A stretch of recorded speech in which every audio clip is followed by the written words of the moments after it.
Europas Schande. Dem Chaos nah, weil dem Markt nicht gerecht, ist fern du dem Land, das die Wiege dir lieh. Was mit der Seele gesucht, gefunden dir galt, wird abgetan nun und auf Schrottwert taxiert. Als Schuldner, nackt an den Pranger gestellt, leidet ein Land, den Dank zu schulden, dir Redensart war.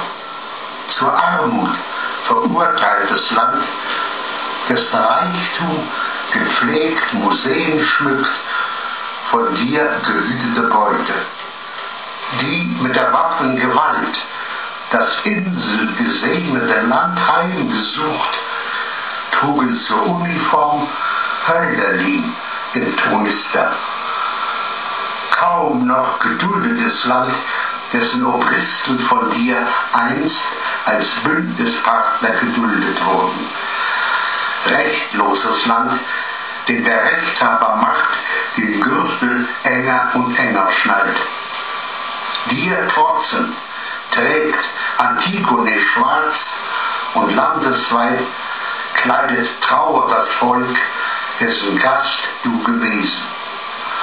Außer Landes jedoch hat dem Krösus verwandtes Gefolge alles, was gülden glänzt, gehortet in deinen Tresoren.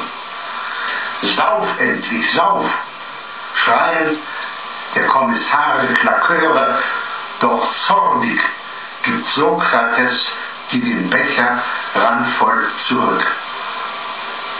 Verfluchen im Chor, was eigen dir ist, werden die Götter, deren Olymp zu enteignen dein Wille verlangt. Geistlos verkümmern wirst du, ohne das Land, dessen Geist dich